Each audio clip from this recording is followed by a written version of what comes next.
అంటుందట, ఈ ఇంట్లో ఎప్పుడూ దీవెన లేదు, ఈ ఇంట్లో ఎప్పుడు కూడా ఏముందట, అది లేదు ఇది లేదు ఇది లేదు అంటారట.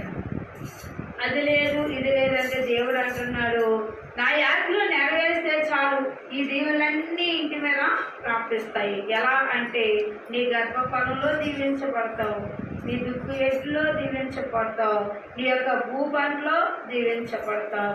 అట్లాగే ఇక్కడ పిండి పిసికే ఆ యొక్క గంప పిండిలో కూడా దీవించబడతావు. మరి ఇక్కడ మేకలు మందలు దీవించబడతాయి, గొర్రెలు మందలు దీవించబడతాయి. అంటే ఏ పనన్నా చేసుకోవచ్చా చేయకూడదా? చేసుకోమని కదా దేవుడు చెప్తున్నాడు. చేసుకుంటే దాని ఫలం ఏదో తెలుస్తుంది. తగ్గకాలం ముందు ఇతరములు వేస్తే మరి పంట కాలం మందులు పోయడాకంట ప్రియులారా సమృద్ధిగా పురులు కడతారంట. తగ్గ కాలము అని మనం చూస్తే ఇక్కడ దేవుడు మాట్లాడే మాట ఏంటంటే, మన కాలం మనం సద్వినియోగం చేసుకోవాలంటే వ్యర్థంగా అటు ఇటు తిరుక్కోకుండా యేసునామంలో బలపడి మందిరాన్ని స్థిరంగా వచ్చి మందిరంలో మనం అంట మొలకెయ్యాలంట. ఏమయ్యాలి? మొలకెయ్యాలి. తగ్గ కాలం వచ్చేదైతే 6 నెలలు అయ్యేదాకా ఏమవుతాయి? పంటలు వస్తాయి అంట. ఇప్పుడు ఏం చేస్తారు? మరి 6 నెలల ముందు దుక్కు దున్నారు, చక్కగా నాటారు, ఇప్పుడు పంటలు వస్తున్నాయి. ఈ పంటలకు ఎదురు చూస్తున్నారు, ప్రభా మంచి వాతావరణం ఇవ్వు ప్రభా, మరి వానలు ఎక్కువైపోతే మా భూపాలన్నీ పాడైపోతాయి ప్రభా, ఎక్కువైపోయినా మాకు ప్రమాదమే కదా, తగు మాత్రం ఇస్తే చాలు, తన పంట సమయానికి దానికి ఎంత కావాలో అంత నీరిస్తే చాలు ప్రభా అని తన బిడ్డలాగా దేవుడు ఏడుకుంటున్నాడు. మరి ఏడుకోక దేవుడు ఏమంటున్నాడు, తగి కాలం ఉంది నేను మంచి వాతావరణం ఇస్తాను, మంచి చక్కని పంట ఇస్తాను, చక్కని పొరులు కడతారు. కట్టడానికి ముందు నాటాలుగా, కట్టాలంటే ముందు ఏం చేయాలి? దుక్కు దున్నాలి, ఇతనం వేయాలి, నాటాలి. ఏది నాటుకోకుండా పంటకాలం వచ్చినప్పుడు అయ్యా తక్కువలేము పురులు కడుతున్నారు, ఏనాడు నా ఇంటి దగ్గర పురుగు కట్టలేదంటే నువ్వేనాడు మందిరంలోకి వచ్చి మా గురించి ప్రార్థన చేసేది లేదు. ఆ ప్రార్థన లేనప్పుడు అబ్రహాంతో అంటున్నాడు, అబ్రహమా నా మాట విని చాలు అన్నాడు. అబ్రహాం విన్నాడు. బైబిల్ గ్రంథంలో మనకు ఎంత చెప్తుందంటే ప్రియులారా, అబ్రహాం విన్నట్లు మనం కూడా వినాలి. 100 ఏళ్ళ ఆయుష్ అనుకోండి, ఈ 70 ఏళ్ళలో మనకి ఎన్ని ఆలోచనలు?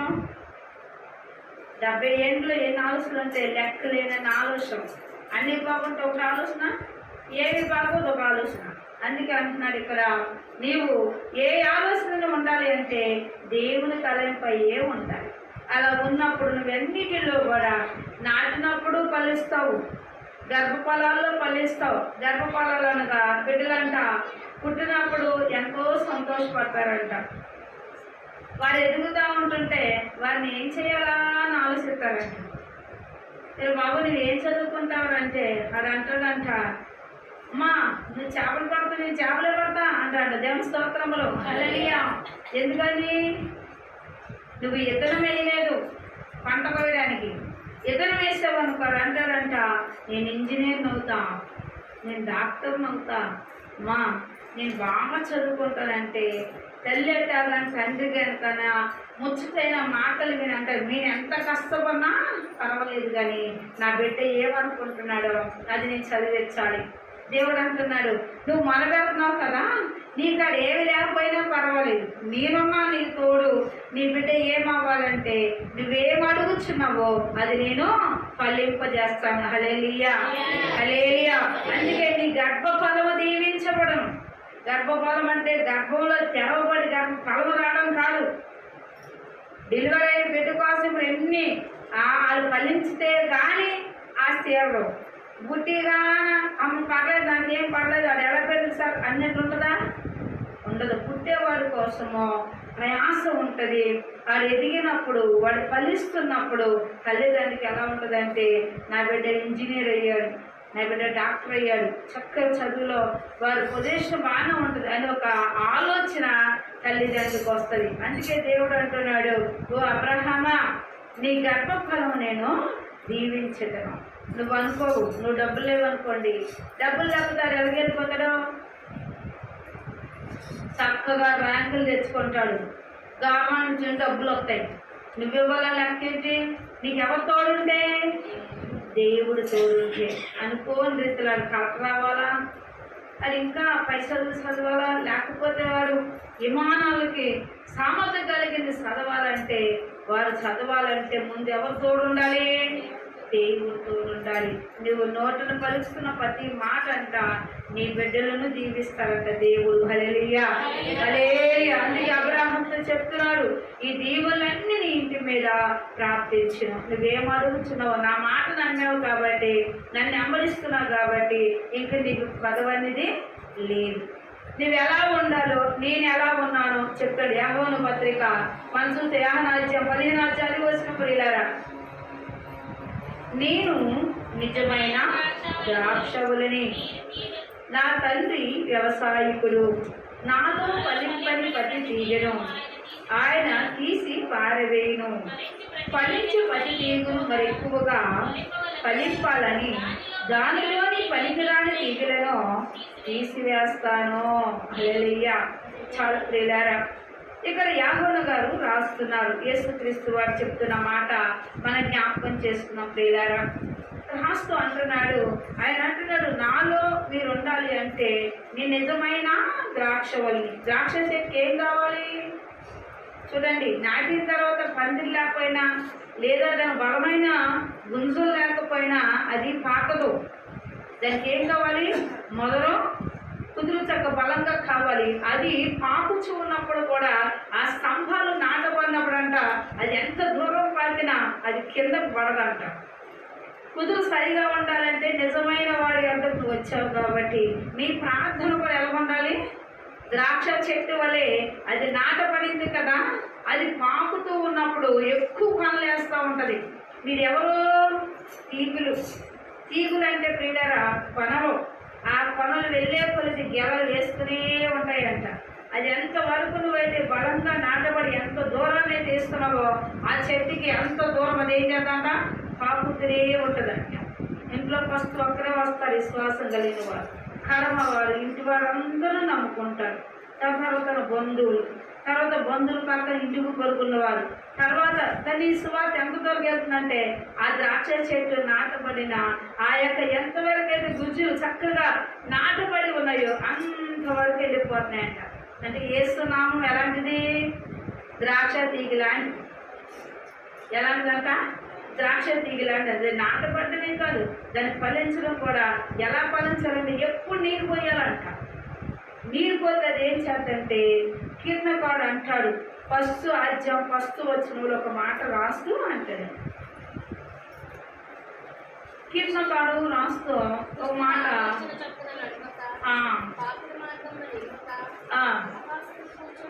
కూర్చోక యెహోవా యందు ధర్మశాస్త్రమందు ఆనందించుచు దీవారాత్రులు వారు జ్ఞానించువాడు ధన్యుడు. అతడట నా కాలువ పక్క నాటబడిన చెట్టు ఎలా ఫలిస్తుందో వారు కొనలు ఫలిస్తారట. అంటే కారణం ఏంటి అంటే నీరు పోసే కొద్ది చెట్టు ఏమవుతుందంట, ఆ యొక్క కాలం ఈ యొక్క కాలం కాస్తానంటదా అందో ఎప్పుడు కూడా కాస్తే ఉంటుంది. నారింజ చెట్టు ఎన్నిసార్లు కాదో నాకైతే తెలియదు. ఓసారి వేస్తారు ముందు కాసేసింది, మళ్ళీ 10 గుర్తులతోని చెట్టు విస్తారం కాసినది. ఇది మళ్ళీ కాసేపు మనకి కాసింది అనుకోమని అంటే అది బత్తాగా కాకదట. దానికి నీటి సౌకర్యం ఉంటే ఏం చేద్దంట? 1-2 గుర్తులు కాదు, 10 గుర్తులు. అది కాస్త పిల్లరా చాలా విస్తారం కాసి పెద్ద గాల్దుమ్మ వచ్చాడు. దాని బరువు దానికి ఎక్కువైపోయింది. కింద పడిపోయి రబ్బలు ఇది పళ్ళు ఇదిగో రబ్బలు పడిపోయింది. కారణం ఏంటి? చెట్టుకి ఏం బరువైంది? ఫలము బరువైంది. అంటే పిల్లరా మీరు ఫలించాలంటే ముందు ఏముండాలా? నీళ్ళు ఉండాలి. అందుకే ఎక్కడ కూర్చోవద్దన్నారు కీర్తనకాడు? అపహాస్యులు కూర్చున్న చోట కూర్చోవద్దు. దివారాత్రులు జ్ఞానించేవాడు ధన్యుడట. దివారాత్రులు చెప్పి నవ్వుకుంటారు చాలామంది. అరే ఏ పని లేదు కదా, బైబిల్ ఇచ్చుకుని అదే పని, రోజు అదే పని. ఎంత ఓపికో ఏంటో బాబా. చర్చికి వెళ్ళినోళ్ళు కూడా ప్రార్థన చేయించుకొని ఖాళీ లేదని అన్నాం అనుకోండి, అబ్బా మీకు ఓపికండి అమ్మగారు పద్దా కూర్చుంటారు కదా అంటారు. అంటే పద్దాగా నేను కూర్చున్నావు, నువ్వు కూర్చోవాలి. నువ్వు కూర్చుంటే నేను ఎలా ఫలిస్తున్నావు? నువ్వు ఫలిస్తాం. ఫలించడానికి కారణం ఏముండాలి? నీరు పోయాలి. నీరు పోయాలి అంటే ముందు ప్రార్థన ఉండాలి కదా. అందుకే ఇక్కడ అంటున్నాడు, అపహాస్యులు కూర్చున్న కంటే దివారాత్రులు జ్ఞానించేవాడు ధన్యుడు. ఎవరో ముసలమ్మ ముచ్చట్లోకి వెళ్ళి కాసేపు కూర్చుంటే కాలం తెలియదు. ఎవరైనా కాసేపు మాట్లాడితే ఆ కాలం తెలుస్తుంటే చిటిక్కున టైం అయిపోద్ది. అదే మందిరం కూర్చున్నాం అనుకోండి, కూర్చొని ప్రార్థన వాక్యం జరుగుతూ ఉంటే వాక్యం హృదయంలో నాటపడితే ఈ టైం తెలియదు. అది మేలా ఇది మేలా అంటే ఇదే మేలు. దీంట్లో ఏమున్నాయి? ఫలాలు ఉన్నాయి. అందుకే ఇక్కడ అంటున్నాడు, నేను నిజమైన ద్రాక్షవల్లిని. మీరు తండ్రి యొక్క వ్యవసాయకులు కనుక నాలో ఫలించే పది తీగని తీసివేస్తాను, ఫలించే తీగను బహువుగా ఎక్కువగా ఫలించడం చేస్తాను. మీరు ఫలించాలి అంటే మీరు ఎక్కడికి రావాలి? తండ్రి యొద్దకు రావాలి. అందుకే ఇక్కడ రాస్తూ అంటున్నాడు 5వ వచనము, ద్రాక్షవల్లి నేను తీగను, మీరు ఎవరు నా యందు నిలిచి ఉండునో, నేను ఎవరి యందు నిలిచి ఉన్నానో వాడు బహువుగా ఫలించును. హల్లెలూయా. యేసుక్రీస్తు వారు కొన్ని సంగతులు చెప్తున్నాడు. నా తండ్రి ఆజ్ఞలు నెరవేర్చు భూమి మీదకి వచ్చాను, అతను ఆజ్ఞలు నెరవేర్చినాడు, ఫలించిన. నన్ను ఏమనిచ్చిన వారు కూడా ఫలిస్తారు. మరి నేను ఎక్కడ ఉన్నారు అక్కడే ఉంటారు కదా. మనకు ఎన్ని అనుభూతమైన యేసుక్రీస్తు వారికి ఎన్ని ఉన్నాయి? ఆయన అవునంటే అవును, కాదంటే కాదు. మరి అవునంటే అవునంటే పిల్లరా, తన పిల్లలు ఏది కావాలో ఇవ్వగలరా లేదా? ఇవ్వగలడు. ఒకవేళ అనుకుంటారు నాకేమీ లేదు ప్రభా, నేను ఎలా జీవిస్తాను, అయినా నా పరిస్థితి ఎప్పుడు మారుతున్నాను అంటారు ఒక్కొక్కరు. నీ పరిస్థితి మారాలంటే ఎక్కడికి వెళ్ళక్కర్లేదు. నీ క్రియలు కనపరుచుకో, నీవు తేటగా కనబడు. నీవు ప్రార్థనలో నిలబడినప్పుడు నీ హృదయమునకు అర్థములో నీవే చూసుకోమన్నాడు. ఎవరు కనబడాలి? నువ్వు అర్థంగా నిలబడుతున్నావు కదా, ఎవరు కనబడుతున్నారు? మా అర్థం గారికి వెళ్ళి ఎవరు నిలబడినా సరే ఎవరు కనబడతారు? నీకు నువ్వే కనబడతావు. నువ్వు కనబడినప్పుడు ఎలా ఉన్నావు? పక్కకు చూడా, నిలువుకు చూడా, కిందకు చూడా, పైకి చూడా, చూసుకుంటావు. పర్లా ఇవాళ బాగానే ఉన్నాను అనుకుంటావు. అదే నేర్చుకున్నప్పుడు చూసుకున్నావు అనుకో, అమ్మో ఇంత బాగా బలహీనం అయిపోయినా నాకు తెలియలేదు అనుకుంటాం. తను వాక్యం సెలవిస్తుంది, మోకరించినప్పుడు ప్రార్థన చేసినప్పుడు దేవా ఒక్కసారి నన్ను చూపించిన ఆయన, అయ్యా నేను ఏ స్థితిలో ఉన్నానో నీకు ఇష్టమైన వాళ్ళ లేను కదూ అని నువ్వు దేవునికి కనపరిచి నీ పాపం ఒప్పుకుంటూ దుఃఖిస్తూ ప్రార్థన చేసినప్పుడు కంపల్సరిగా దేవుడు నువ్వు అర్థంలో ఎలా ఉన్నావో, నువ్వు ఎలా ఉన్నావో, నీ పరిస్థితులు నీ స్థితిగతులు ఎలా ఉన్నాయో నిన్ను కూడా నీ పక్కన పెట్టి చూపిస్తాడు. హల్లెలూయా, హల్లెలూయా. నీకు నువ్వు చూసినప్పుడు దేవుడు చూపించి ఊరుకోడు, నీ లోభం కూడా చూపిస్తాడు. దేవుడికి ఇష్టం లేనిది ఏది లోభం అంటే ఆ లోభాన్ని చూపిస్తాడు. దేవా నాకు ఇవ్వు, దేవా నాకు ఇవ్వండి. ఇవ్వడం గొప్పేం కాదు. ఆయన ఎవరడా ఏంటి? ఆయన అడగయించి దేవుడు.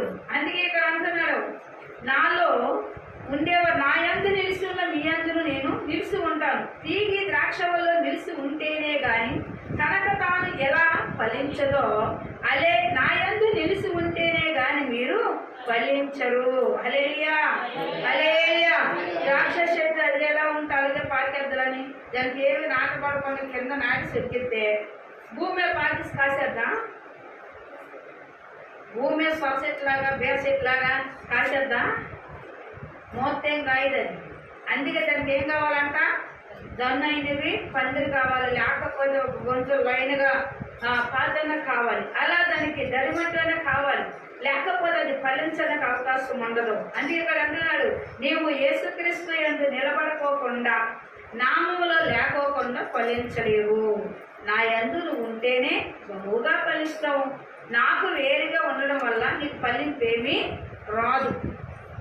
నన్ను విడిచి తేవడం వల్ల భూమి మీద ఫలింపొద్దని నువ్వు అనుకుంటే అది నీకు ఎప్పుడూ ఫలమ రాదు అని యేసయ్య ప్రభు చెప్తున్నారు. దేవుని స్తోత్రములు. హల్లెలూయా. ఎవడు నా యందు నిలిచి ఉండునో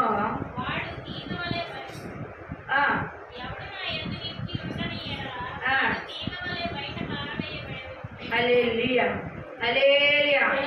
పంటంతా అయిపోయాక పండితే పండింది, లేకపోతే లేదు. బాగా పండకపోయింది అనుకో, బాగా రొట్ట అయిపోయింది, ఏం చేస్తారని చేనంతా పాన్ చేసేస్తుంది. ఇది కాసినట్టు లేదు. ఇప్పుడు ఇంచుమించు ఒక 5 నెలలు చూసాం, పూత లేదు, పెంద లేదు. దీనివల్ల ఏం లాభం? దీని కాకపోతే ఇంకోటి వేసుకుంటాం, పంట అన్నా శుభ్రంగా వచ్చిందని. దాన్ని తీసి ఏం చేస్తారంట? బయటకు పారేస్తారు. ఎంతవరకు వేసిన మందు, ఎంతవరకు వేసిన స్పేర్లు వేస్ట్ అయిపోయింది. ఈ విత్తనం మంచిది కాదు అంటారు. ఆలోచించరా? వాక్యం చదివించిన ప్రియులారా, ఒకవేళ నీవు దేవుళ్ళో ఒకటి ఫలింపు లేని వాడు అయితే మారవేయబడతావంట. నువ్వు ఎలా ఉండాలంటే ఫలించాలి. దేవునికి ఇష్టమైన వాడుగా నువ్వు ఎలా ఉండాలంటే ఫలించాలి. అనేక మందికి అప్పించేవాడుగా ఉండాలని. ఎప్పుడు లేదయ్యా, అది లేదయ్యా, ఇది లేదయ్యా అట్లా అనుకోవడం లేదు అన్న మాట ఎందుకు అంటున్నారు అంటే, నీవు ఫలించడానికంటే ముందు నీవును ఒక చెట్టుగా నిలబడ్డావు.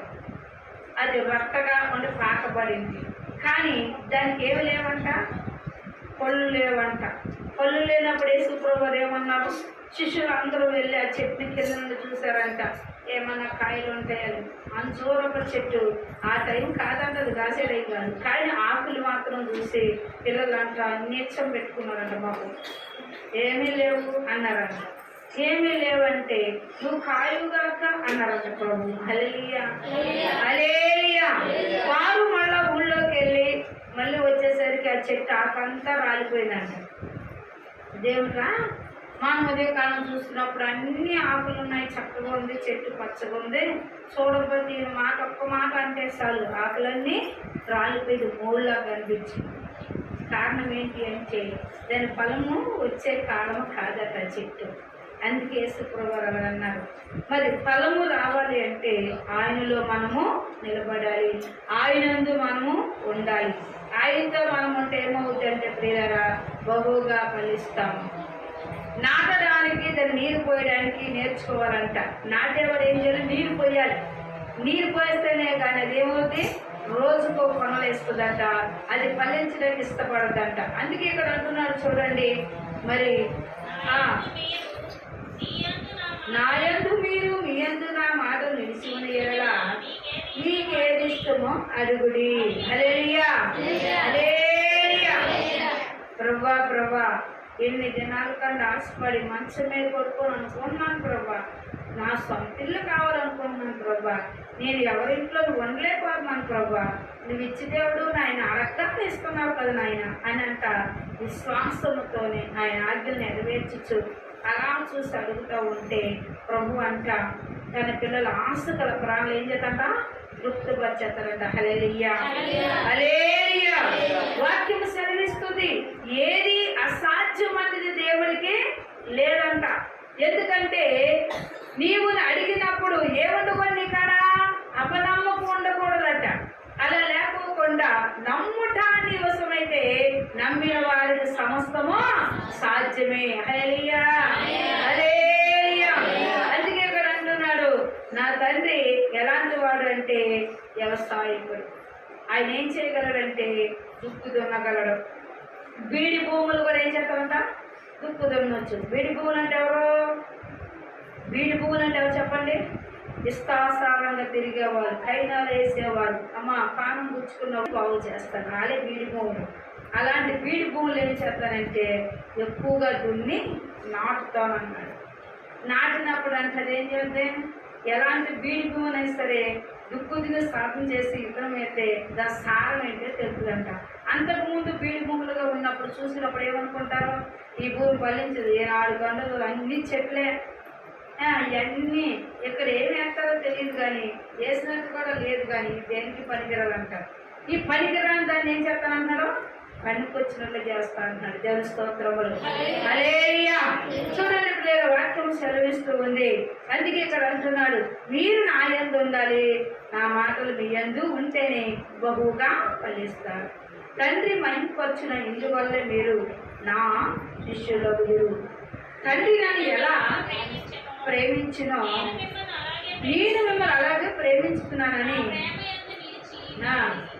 మీరు నా ప్రేమ యందు నిలిచి ఉండండి. నా తండ్రి నన్ను ఎంతగా ప్రేమిస్తున్నాడో నేను కూడా మిమ్మల్ని అంతగా ప్రేమిస్తున్నాను. ప్రేమ అంటే ఏంటి? ప్రేమ ఏది ఇస్తామో అదే వస్తుందట. మరి దుక్కుతున్నప్పుడు ఏ ఇతనం వేస్తామో ఆ పంట వచ్చింది. అది మానేస్తే అయ్యా ఇవాళ ఆవాల పంట బాగా ఉన్నాయని ధనియాలు వేసామనుకోండి, ధనియాలు ఆవాలు అయిపోతాయా? అవ్వవు. ఎందుకంటే నువ్వు ప్రార్థన చేస్తున్నప్పుడే నీ నోటమ్మట రావాల్సిన మాటలు ఏంటంటే అవసరమైనవి రావాలంట. నీకు అందిపుచ్చుకొని కొన్ని సంఘటనలు ఉంటాయి, అది నీకు అక్కర్లేదనుకో దేవుడు దాన్ని తప్పించేస్తాడు, తన పిల్లలకి ఇవ్వడు. ఎందుకంటే అయ్యా నేను చాలా కంటాన్ని అడుగుతున్నాను, అది నాకు ఇవ్వట్లేదు అనుకోవచ్చు. కానీ దేవుడు అది వల్ల నీకు నష్టం, అది ఇస్తే నువ్వు నష్టపోతావు కనుక అది నీకు ఇవ్వట్లేదు.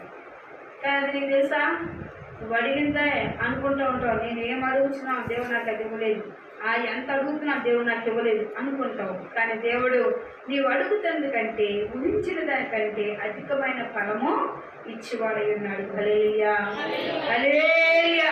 అందుకే ఇక్కడ చెప్తున్నాడు, ప్రేమించని నేను ఎలాగో మిమ్మల్ని ప్రేమించున్నానో నా ప్రేమ నిలిచి ఉండండి. నేను నా తండ్రి ఆజ్ఞలు గైకొనెను, ఆయన ప్రేమ నిలిచి ఉన్న ప్రకారము మీరు నా ఆజ్ఞను గైకొని ఎడల నా ప్రేమను నిలుస్తారు. హల్లెలూయా, హల్లెలూయా. స్వప్నంలో దేవుడు చెప్తున్నాడు, ఏదో ఒక పేరు చెప్పాడు, ఏదో నీ పేరే చెప్తాడు. ఓ వెంకటేశ్వరమ్మ, మరి నీ దగ్గర ఉన్న స్కూటీ ఉంది కదా, ఓ పలానా వ్యక్తి కావాలి, నువ్వు తీసుకెళ్ళివు అన్నాడు అనుకోండి.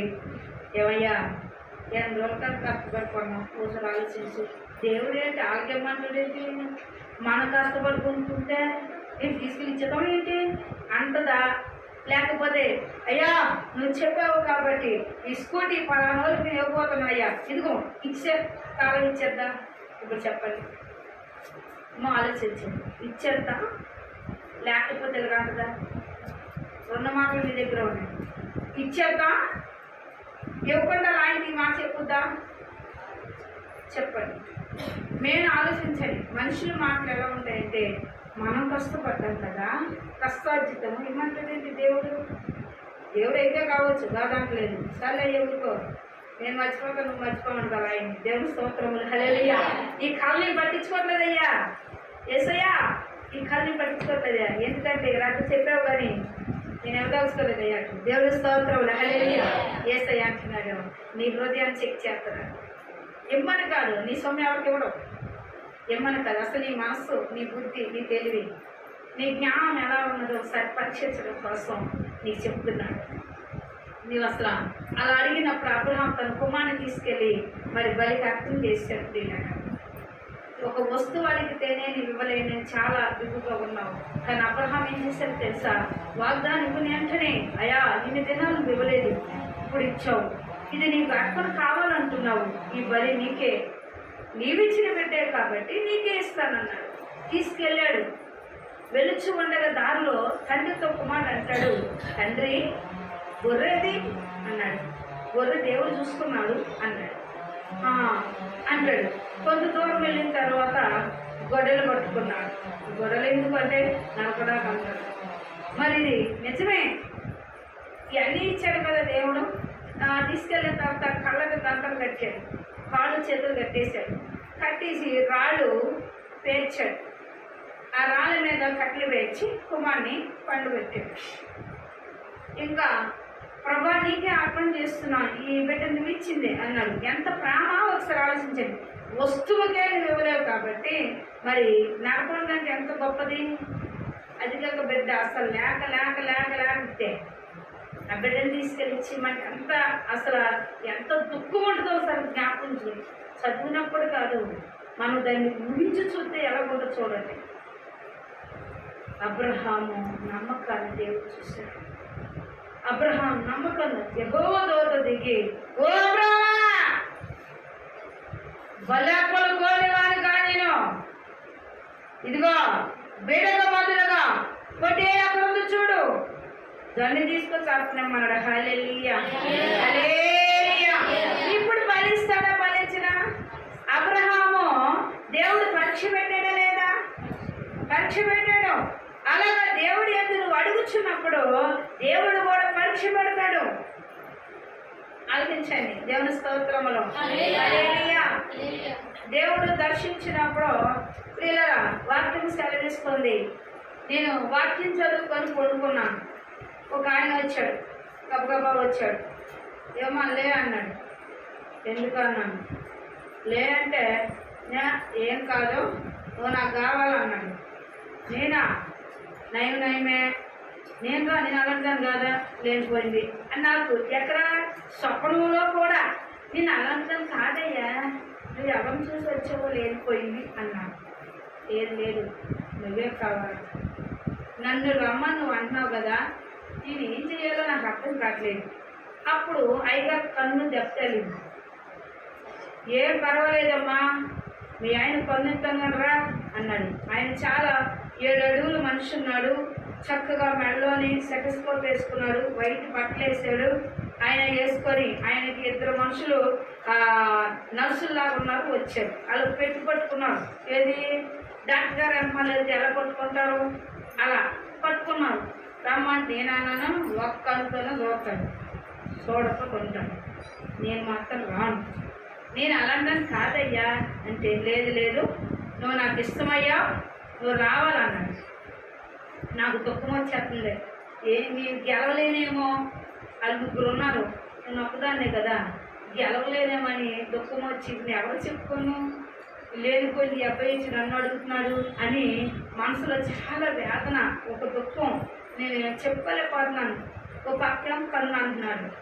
అయితే ఏదైతే అయింది కానీ ఆయనకు ఒక కన్ను ఇచ్చిన సాగులండి, నేను రానేనండి, నేను అలాంటి మనస్తత్వం నాకు లేదండి, నాకు ఆ అలవాటు లేదండి అని. ఏం పర్వాలేదు, నీ ఆయన కన్నిస్తాను, ఒకసారి వా అన్నాడు. దేవుని స్తోత్రం, హల్లెలూయా. చేయి పట్టుకొని ఒకట్లేదు.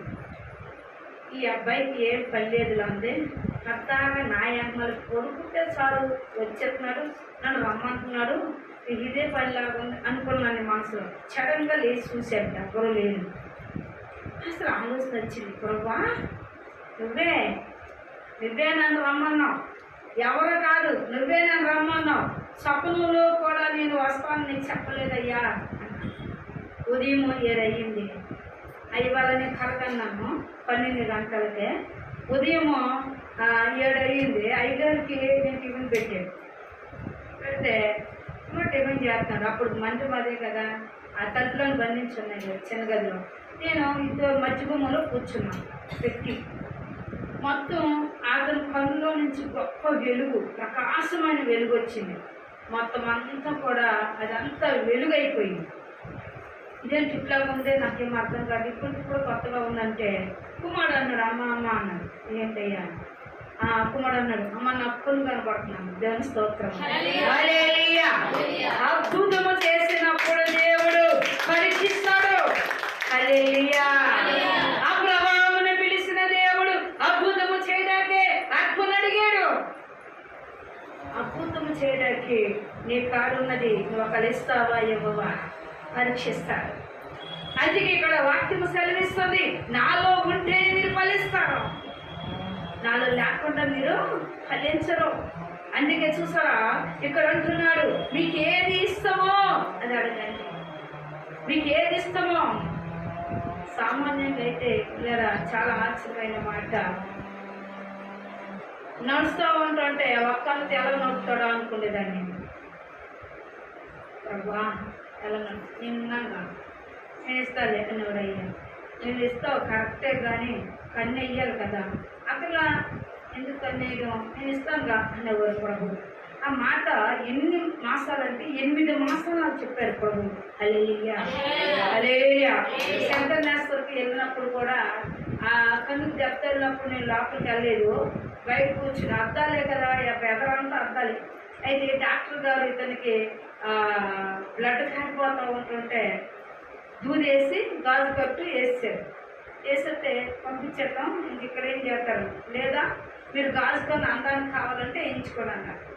నేను అక్కడే కూర్చున్నా. ప్రభు ఎందుకు, అక్కడ డాక్టర్ గారు మాట్లాడుతున్నారు, ఇక్కడ ప్రభు మాట్లాడుతున్నారు. ఎందుకు, నేను ఇస్తానుగా, వద్దని చెప్పు. ఎందుకు, నేను ఇస్తానుగా, వద్దని చెప్పు, గాజుకొని ఏమొద్దు అన్నారు ప్రభు. సరే లోపలికి వెళ్దామంటే నా లోపల వాళ్ళు డాక్టర్ గారు ఇంకొక ఆయనతో మాట్లాడుతున్నారు. ఈయన కూర్చోబెట్టి మాట్లాడుకున్నారు. మాట్లాడి బయటకు వచ్చారు. వాళ్ళు ఏం చేశారంటే బయటకు వచ్చాక మా పిన్నికి కన్ను లేదు, మా తమ్ముడికి కన్ను లేదని ఏడుతున్నారు. ఎందుకు వెళ్తున్నారు అన్నాను. నేను దేవతను ఉన్నాను కదా అంటే ఈ అమ్మాయికి ఎట్లా ఉందనుకున్నాను. ఎట్లాగున్నా అదే వద్దులే, ఎందుకు కంగారు పడుతున్నారు అంటే పంపించేస్తున్నారమ్మా. ఇది ఉంచుకోరంట. రేపు కూడా ఉండక్కర్లేదా, ఉండక్కర్లేదా, ఎందుకు ఎంత తొందర పంపించిస్తాను. చిన్నపాటు చాలా అంట. ఇక కొంచెం నొప్పులు తగ్గడానికి పిల్లలు ఇచ్చారు అంతే అని ఇంటికి తీసుకొచ్చాను. తీసుకొచ్చిన కానించి అయ్యగారి కాళ్ళ దగ్గర ఉండేది. నేను కొడుకుంటూ వచ్చి నా దగ్గర ఉండేది. ఇంకా ఆ కళ్ళను చూసినప్పుడు నా మనసు ఎలా ఉండేదంటే, నిజమే దేవుడు అంటే మాటల, నిజమే దేవుడు ఇచ్చేస్తారనమాట. దేవుడు నిజమే అలా ఇచ్చేస్తారు దేవుడని కొడుకున్న కానించి ఉల్లాసం, దేవుడితో ముచ్చట్లు కొనుక్కున్న కానించి దేవుడితోనే స్వప్నంలో కూడా అలా ఎవరిని సుఖం వచ్చినా నాకు ఈ బాధాన్ని ఫీలింగ్ నాకు ఇవ్వలేదు దేవుడు. నేను వాళ్ళకి మర్యాద చేయడము, వాళ్ళకి కావాల్సిన వండడము, వాళ్ళకి ఏం వండాలంటే ప్రభు అనేవారు, అమ్మ వచ్చిన కూరగాయలు వండుకో అనేవారు. ఎవరికైనా కూరగాయలు వండడం గుడ్లు పెడితే అదేనోళ్ళు ఈ అమ్మాయికి ఏ బాధ లేదు, అంత ఏంటి అన్నం తినేదాకా అబ్బొబ్బన్నోళ్ళు భోజనం చేసిన తర్వాత కూర్చొని దీనికి ఏ బాధ లేదు అని మళ్ళీ సాడలు నాకు చెప్పుకోండి. ప్రభు వీళ్ళకి అంటున్నారు ప్రభు. అయినా అలా అన్నీ నాకు నొప్పి తెలియదు కాదు. అలా మాటలు అన్నీ కూడా నా హృదయంలో ఒక నొప్పి ఒక గాయంలో ఉండేది కాదు. ఎందుకంటే ప్రభు నేను ఉన్నాను కదా, ఈ భయం లేదు, నేనున్నాను. ఒకటే మాట, ఆ మాట 8 మాసాలు నేను విన్నాను.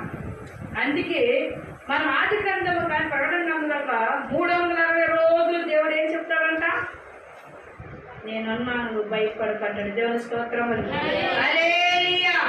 వాక్యము సెలవిస్తుంది ప్రియులారా. ఇక్కడ దేవుడు ఏమంటున్నాడు, పరీక్షించడానికి ముందు ఒక పరీక్ష నీకు ఎదురకొచ్చుంది. నువ్వు ఫలించాలి అంటే పరీక్ష రావాలి. ఏ పరీక్ష లేకుండా నేను అబ్జర్వ్ చేయకుండా ఫలం ఇవ్వడం, ఇదిగో తెచ్చి నీ చేతిలో పెట్టడం. అందుకే ఇక్కడ యేసుక్రీస్తు వారు కొన్ని మాటలు చెప్తున్నారు. తండ్రి నన్ను ఎలా ప్రేమించినో నేను మిమ్మల్ని అలాగే ప్రేమిస్తాను.